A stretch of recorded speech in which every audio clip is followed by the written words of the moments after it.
السلام عليكم، عيد سعيد وكل سنة وانتم طيبين. نبدأ يومنا كده، هنصحى نفتح الشبابيك بتاعتنا عشان نبدأ نحضر نفسنا ليوم العيد.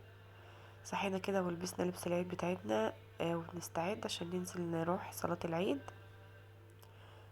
بس قبل ما ننزل كده هوريلكوا قبل بيوم عملنا توزيعات العيد.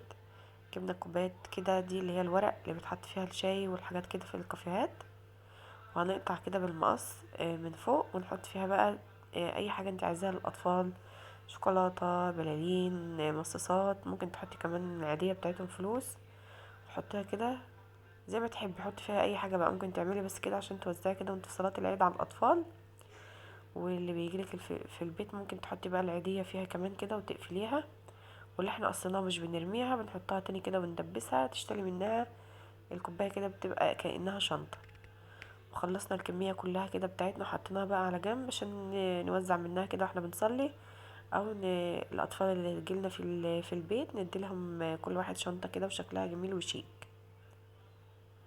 ونزلنا بقى نروح نصلي صلاة العيد، وكان في زحمة جامدة. وعيد سعيد عليكم وكل سنة وانتم طيبين. أكبر ولله الحمد. الله أكبر كبيرا، والحمد لله كثيرا، وسبحان الله بكرة وأصيلا.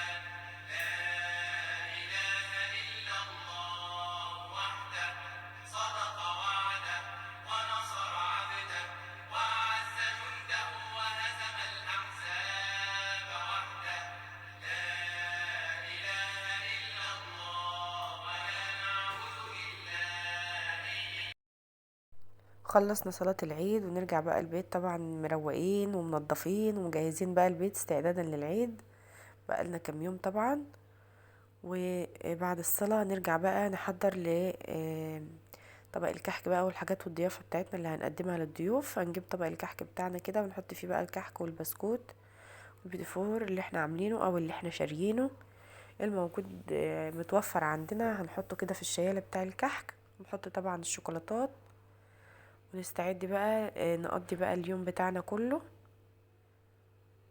وكل سنة وانتم طيبين. واكتبوا لي تحت في التعليقات عملتوا ايه في يوم العيد بتاعكم، وقضيتوه ازاي وقضيتوه فين. وحطينا بقى كده الضيافة بتاعتنا على الترابيزة. وطبعا دي هنا لسه فيه البونبوني والشوكولاتات، والمتبقي عندنا مكسرات بقى من رمضان او تمر ونحطها كمان. وكده يكون حضرنا الضيافة بتاعتنا بقى. نبدأ نخش على التقيل بقى ونبدأ يومنا نشوف هنعمل غدا ايه. طبعا غالبية الناس عندنا في مصر بيبدأوا يوم العيد كده لازم ياكلوا رنجة وفسيخ بقى. طبعا بما ان كان شم النسيم في رمضان فاحنا ما قدرناش نقضي شم النسيم، فبنعمل يوم العيد بقى بنجيب رنجة وفسيخ كده. حطينا الرنجة كده بنفرش طبعا ورق ألمونيوم او اي ورق زبدة او اي كيس على الرخامة عشان ايه، نلم فيه الزبالة بتاعتنا كده مرة واحدة وما توسخلناش المطبخ وما يكونش ريحته مش كويسة. هنجيب الرنجة كده وهنقصها بالمقص وننضفها، مش بنطقطقها على النار ولا بنحطها على النار ولا حاجة. الطريقة دي هتقشري الرنجة بكل سهولة. هننضفها كده ونخلي بطنها، ونشيل كمان العظمة السلسلة بتاعتها كده،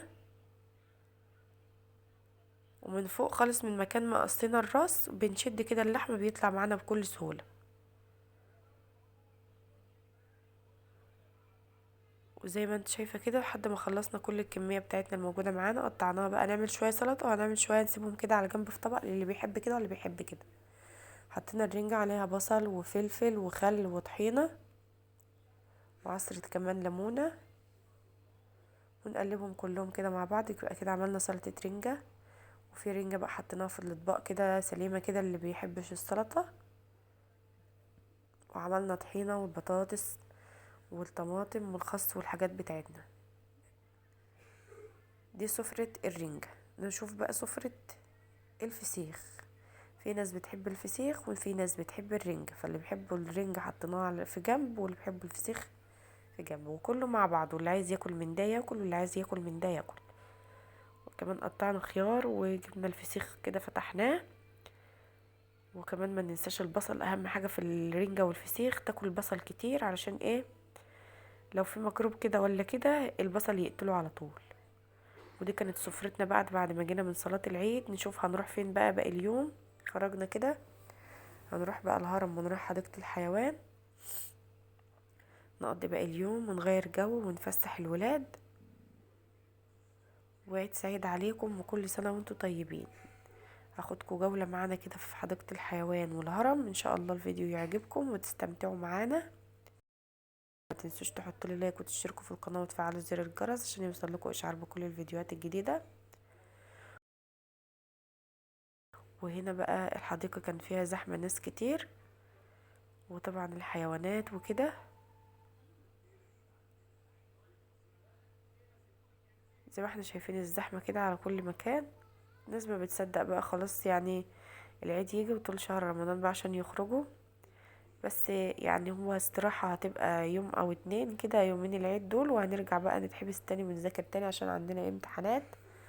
الشهرين الجايين دول كلهم بقى امتحانات، كل المراحل اللي هتمتحن ربنا معاهم وربنا ينجحهم ان شاء الله وما يضيعش تعب ولا مجهود حد، ويخرجوا ويتفسحوا كده في العيد ويتبسطوا عشان يرجعوا بكل نشاط يراجعوا على المواد بتاعتهم علشان ايه يستعدوا كده للامتحانات.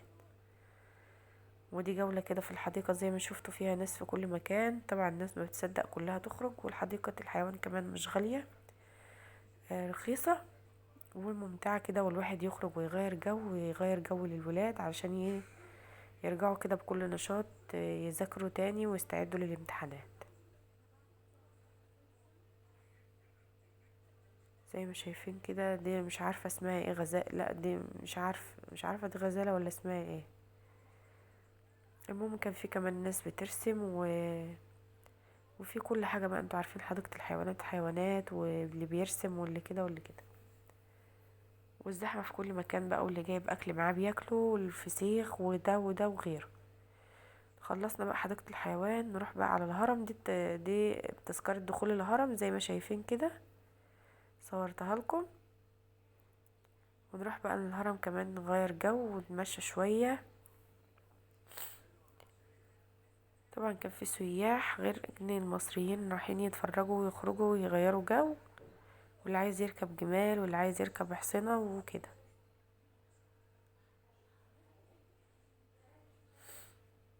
طبعا كان جه اخر يومين في رمضان كده كان الجو حر جدا، فصيفنا ورجعنا الجو برد في العيد، فعلى طول الواحد خد نزلة برد. وهنا الكاريتا دي اللي بتبدأ سعرها من 150 ل200 جنيه. تاخد الجولة كده في الهرم كله على حسب المدة بقى اللي انت هتختاريها، هي اللي بتحدد السعر. لففك الهرم كله كده، وبيبدأ السعر من 150 لحد 200 على حسب الجولة اللي انت هتختاريها.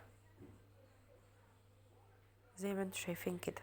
وده كان يومنا قضيناه في العيد، ويوم خفيف لذيذ كده، ويا رب كل ايامكم تكون عيد وانتوا فرحانين ومبسوطين، وتقبل الله صيامكم. واشوفكم على خير الفيديو الجاي. ما تنسوش تعملوا لي لايك وتشتركوا في القناه وتفعلوا زر الجرس وتقولوا رايكم تحت في التعليقات، وتقولوا لي قضيتوا العيد فين. ثواني بقى، ما تنسوش بعد ما خلصنا جولتنا روحنا بقى ارتحنا وتعشينا بقى. نتعشى نتعشى كحك وبسكوت، وما ننساش كوبايه النسكافيه او الشاي بلبن. وخلاص كده خلص يومنا بقى. خلاص كل ما اقول لكم خلص افتكر ان لسه في حاجه كده. خلاص بقى، كل سنه وانتم طيبين والسلام عليكم. اشوفكم على خير الفيديو الجاي، في امان الله.